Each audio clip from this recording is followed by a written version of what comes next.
Hai, apa kabar semuanya? Semoga kabar Anda baik-baik saja. Terima kasih karena sudah memberikan support dan juga kesetiaan Anda untuk membangun channel Codot Film. Yuk kita lanjutkan alur ceritanya, sambil siapin kopi dan cemilan, setting suara volume full. Gasken. Saat sosok pria anggun perlahan menghilang di dunia ini, melalui ruang batu, paksaan agung juga datang dari kerangka putih giok. Ini seharusnya benar, kan? Xiao Yan juga bergumam pada dirinya sendiri.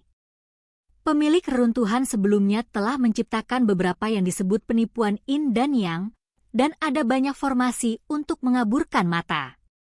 Xiao Yan juga takut akan hal ini. Apalagi yang terjadi, dan segera melihat sekeliling dengan waspada. Jika Anda melihat-lihat, Anda dapat melihat semuanya di ruangan batu ini. Masuk dari gerbang batu, ada tanaman obat yang tumbuh di mana-mana, dan sebuah jalan terbuka di tengah yang mengarah ke kedalaman gerbang batu. Jauh di dalam ruangan batu, pada anak tangga yang agak tinggi, tubuh kerangka putih giok perlahan muncul. Di tangga yang agak tinggi, sebuah singgasana muncul di mata mereka berdua. Kerangka di atas singgasana itu persis sama dengan yang ada di luar. Mata Xiao Yan menciut dengan kencang. Bahkan kekuatan kaisar yang telah lama hilang ini selama hidupnya sangat menakutkan.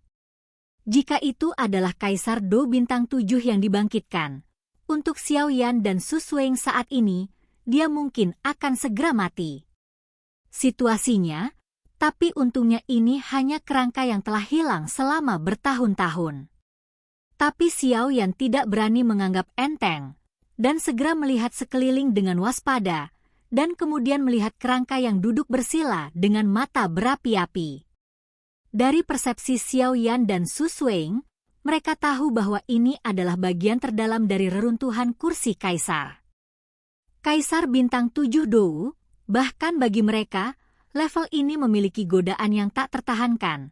Tetapi mereka juga tahu bahwa di bawah godaan yang tak tertahankan, krisis juga ada. Pembangkit tenaga Kaisar Bintang 7 Dou mungkin dapat berdiri sendiri di benua roh misterius ini, tetapi mereka masih jauh dari puncak yang sebenarnya. Namun, nilai yang terkandung dalam tulang dan bahkan darah dari pembangkit tenaga listrik Bintang 7 Dou tidak dapat diukur dengan uang. Dan di atas itu, Dou Di dan Dou Xian, ini hampir merupakan proses perubahan kualitatif. Kesenjangan di antara keduanya hampir tidak ada yang bisa menutupi. Apakah ini sisa-sisa orang kuat sekuat Bintang 7 Dou Di? Xiao Yan bergumam pada dirinya sendiri, karena hanya dari persepsi nafas dan kekuatan jiwa, kekuatan dan ketangguhan yang terkandung dalam kerangka ini lebih kuat. Dari Xiao Yan, apa yang temui sebelumnya beberapa kali lebih kuat. Itu dia. Su Suing melihat beberapa tetes cairan merah darah di atas tulang dari kejauhan, dan mau tidak mau ada kilatan api di matanya yang indah. Darah kaisar. Itulah tujuan perjalanannya.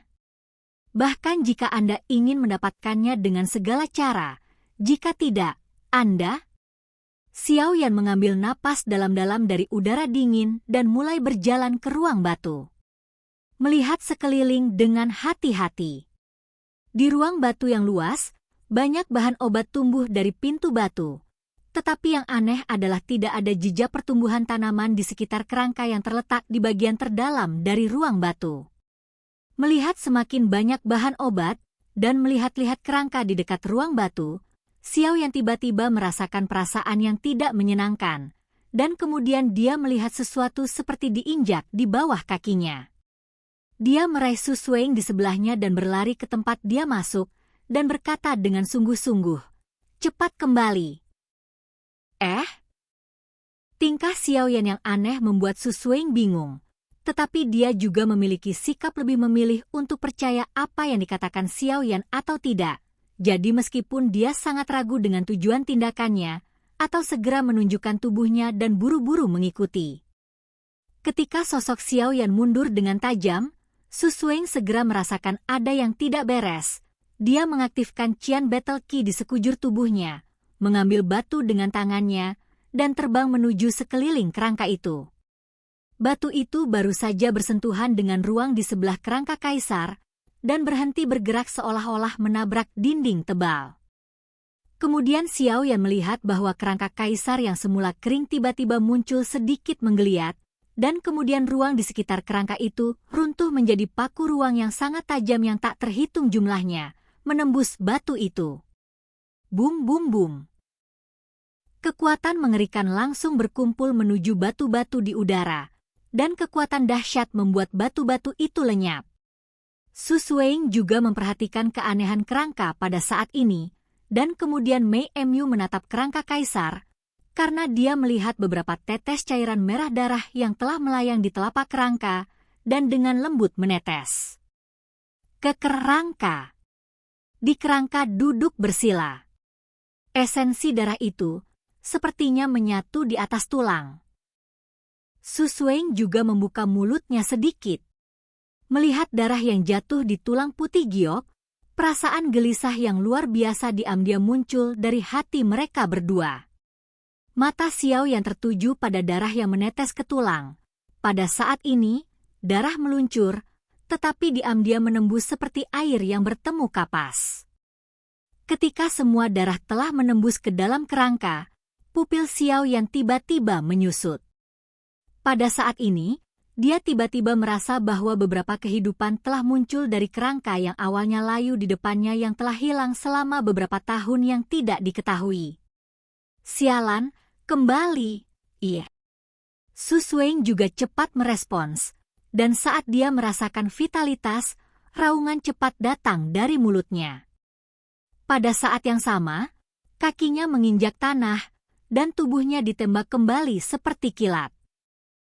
Tepat ketika mereka akan mundur Wewem Novel, kerangka putih giok yang duduk bersila di kursi batu sedikit bergetar, dan kemudian, sesaat setelah darah merah darah bergabung ke dalam tubuh putih giok, lubang di tengkorak tengah gelap, dua warna merah darah samar muncul berkedip-kedip. Mencicit. Tepat ketika keduanya keluar dari ruang batu, tiba-tiba ada suara tulang berputar di ruang batu yang semula sunyi.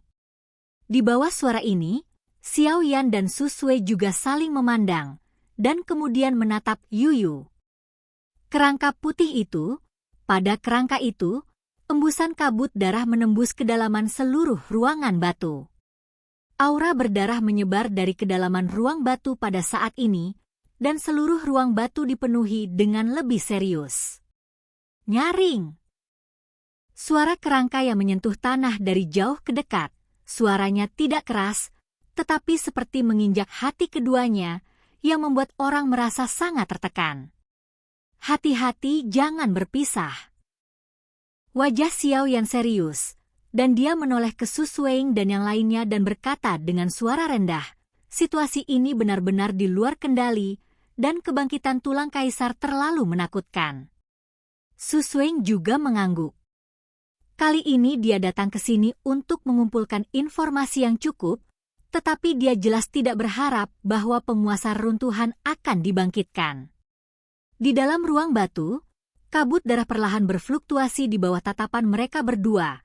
Segera, kerangka yang seluruh tubuhnya diwarnai merah darah oleh kekuatan esensi darah, berjalan perlahan melalui kabut darah, dan muncul di tempat kedua. Orang-orang melihat ke bawah. Kalahkan aku, hidup. Yang kalah, mati. Kerangka berwarna darah berhenti beberapa meter di depan mereka berdua dan perlahan mengangkat kepalanya. Di mata kosong, cahaya darah melintas, dan suara acuh tak acuh kuno dan serak terdengar lembut di ruang batu. Oke guys, jangan lupa like, comment, share, and subscribe di channel Codot Film. See you next video, peace out and bye-bye.